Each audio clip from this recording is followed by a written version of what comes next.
ఈడీని కూడా ఇప్పుడు మీరు మామూలుగా ఎప్పుడు సిట్టు లేకపోతే లిక్కర్ కేసులు ఏ కేసు అయినా కానీ మీరు ఏమంటారు, జనరల్గానే కక్ష సాధింపు చర్యల్లో భాగం అంటారు, ఎటువంటి కుంభకోణాలు జరగలేదంటారు. But now ED is entering.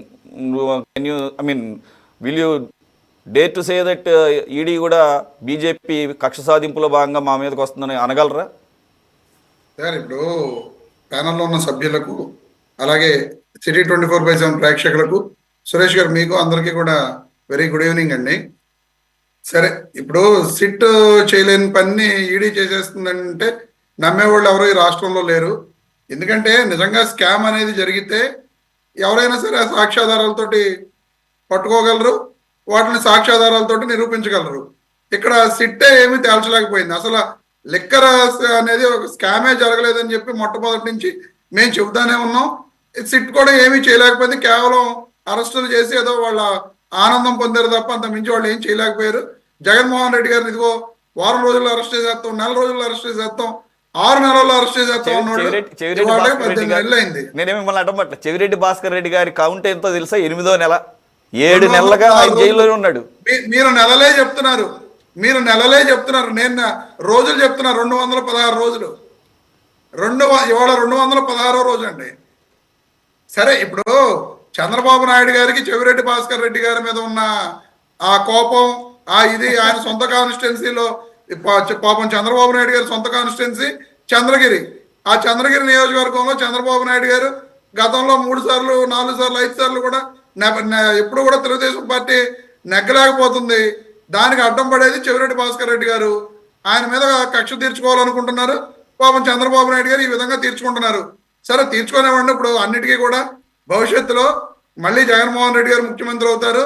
ఇంతకు ఇంత చెప్పాడు కదా జగన్మోహన్ రెడ్డి గారు. ఖచ్చితంగా దానికి సమాధానం, న్యాయబద్ధంగా సమాధానం చెప్పే రోజులు ముందున్నాయి. దానికి ఎవరూ భయపడతలేదు. ఇప్పుడు కృష్ణాంజనేయులు గారు మాట్లాడుతూ జగన్ అరెస్టు జరుగుతుందని చెప్పి ఆయన చెప్తున్నారు. సరే, ఆయనకు ఉన్న సమాచారం ఏంటనేది నాకు తెలియదు. కానీ అసలు జగన్మోహన్ రెడ్డి గారికి స్కామ్ తోటి సంబంధం లేకుండా ఉంటే అసలు జగన్ గారు అరెస్ట్ ఎలా జరుగుతుంది అనేది మరి నాకైతే అర్థం కావట్లేదు. గతంలో ఇదే కృష్ణాంజనేయులు గారు ఏం చెప్పేవాళ్ళు అంటే, ఇప్పుడు కూడా చెప్పడం జరిగింది, నిజంగా జగన్మోహన్ రెడ్డి గారిని అరెస్టు చేయకపోతే కూటమి ప్రభుత్వం శంకరగిరి మాన్యాలు పట్టుకుపోద్ది అని చెప్పి ఆయన క్లియర్గా చెప్పడం జరిగింది. అంటే వీళ్ళందరి లక్ష్యం ఏంటి? కేవలం జగన్మోహన్ రెడ్డి గారిని ఎలాగోలాగా అరెస్ట్ చేసి వాళ్ళ కార్యకర్తలు లేకపోతే వాళ్ళ కేడర్ యొక్క వాళ్ళ కోరికను తీర్చడం, వాళ్ళని సంతృప్తి పరచడం అనేది క్లియర్గా మనందరికీ కూడా అర్థమవుతుంది. ఇందులో క్లియర్గా ఆయన చెప్పడం జరిగింది. గతంలో నిజంగా ఇప్పుడు ఈడీని అడ్డం పెట్టుకుని ఈడీ భుజాల మీద తుపాకీ పెట్టి జగన్మోహన్ రెడ్డి గారిని అరెస్ట్ చేస్తే గతంలో కాంగ్రెస్ కూడా ఇలాగే చేసింది.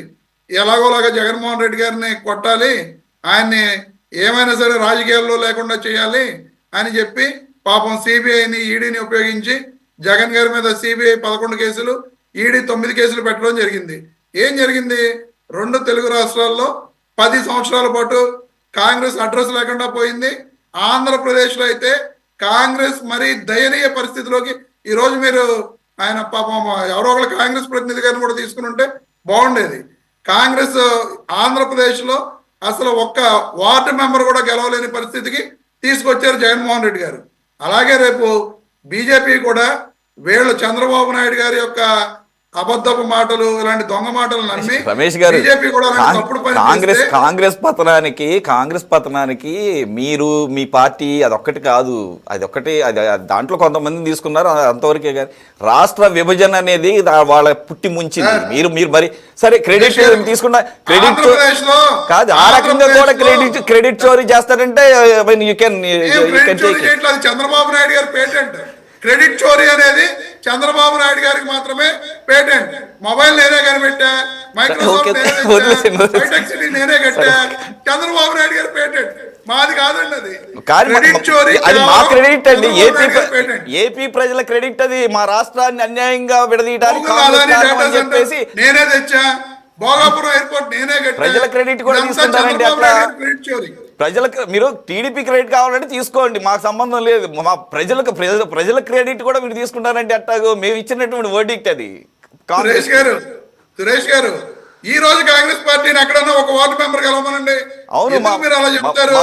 నిజంగా కాంగ్రెస్ పార్టీ అనేదానికి నిజంగా కాంగ్రెస్ పార్టీ అనేదానికి ఈ రాష్ట్రంలో చోటు లేకుండా చేసిన కాంగ్రెస్ ని అధపాదడానికి తొక్కిన నాయకుడు జగన్మోహన్ రెడ్డి గారు. రేపొద్దున బీజేపీ పార్టీ కూడా అదే రోడ్లోకి వెళ్తే బీజేపీ పార్టీ పరిస్థితి కూడా ఏమవుతుంది అనేది భవిష్యత్తులో మనం మాట్లాడుకుందాం అండి. దానికి ఏమి జగన్మోహన్ రెడ్డి గారు ఎప్పుడు ఎక్కడ భయపడే ప్రసక్తే ఉండదు. దేనికైనా ఆయన సిద్ధంగానే ఉంటారు. ఆ విషయంలో ఆయన ఎక్కడ రాజీ పడ్డు. అలాగే లక్షల ఈయన ఇందాక మాట్లాడుతూ 3,500 కోట్ల స్కామ్ అన్నారు. ఈడీ 500 కోట్లు అని చెప్పింది, 4,000 కోట్లు అంటున్నారు. మన అందరం కూడా చూసాం. బంగారం కడ్డీలు అన్నారు, ఒక్క కడ్డీ కూడా కోర్టులో సబ్మిట్ చేయలేకపోయింది సిట్టు.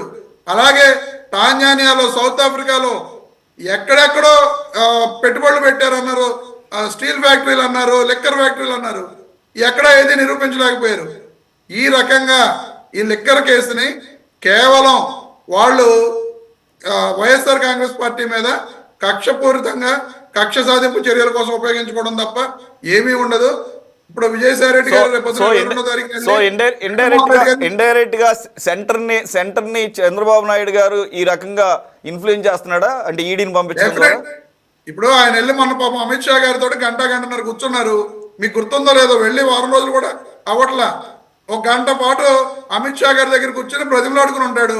సార్, నా కార్యకర్తలు ఎవరు నా మాట వింటలేదు, రేపొద్దున మళ్ళీ మనం ఎన్డీఏ కూటమి ప్రభుత్వం ఇలాగే గెలవాలి అంటే నా కార్యకర్తలు నాకు పనిచేయాలి కదా, ఎలాగోలాగా మీరు ఈడీని ఎంక్వైరీ అన్నా చేయమనండి, ఎంక్వైరీ చేస్తా ఉంటే ఎంక్వైరీ జరుగుతుందనన్నా మా కార్యకర్తలు మేము చెప్పుకుంటామని చెప్పి అమిత్ షా గారిని బతిమాలి ఉండొచ్చు.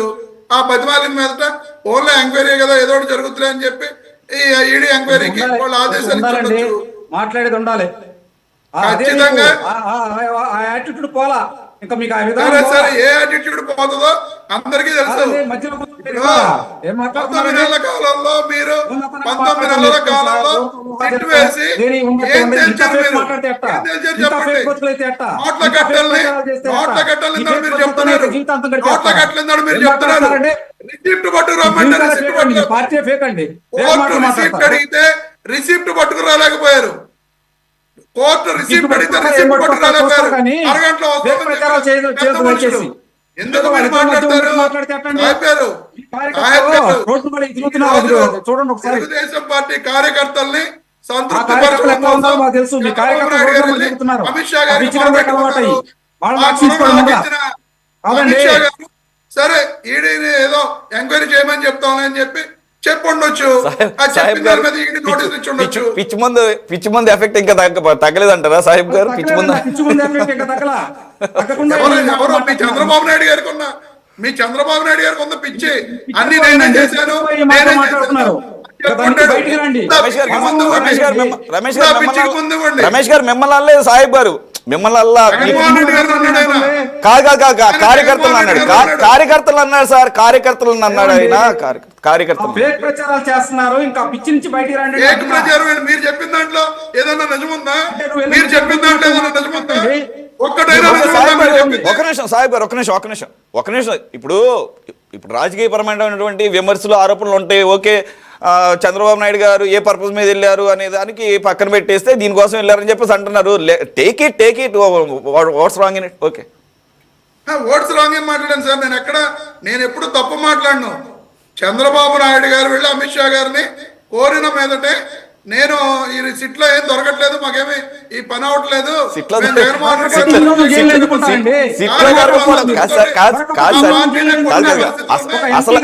అసలు ఈడీ అంత త్వరగా ఎఫ్ఐఆర్ ఫైల్ చేయడానికి కారణమే సిట్ అప్పటి వరకు దర్యాప్తు చేసినటువంటి ఇన్ఫర్మేషన్ మొత్తం తీసుకుంది.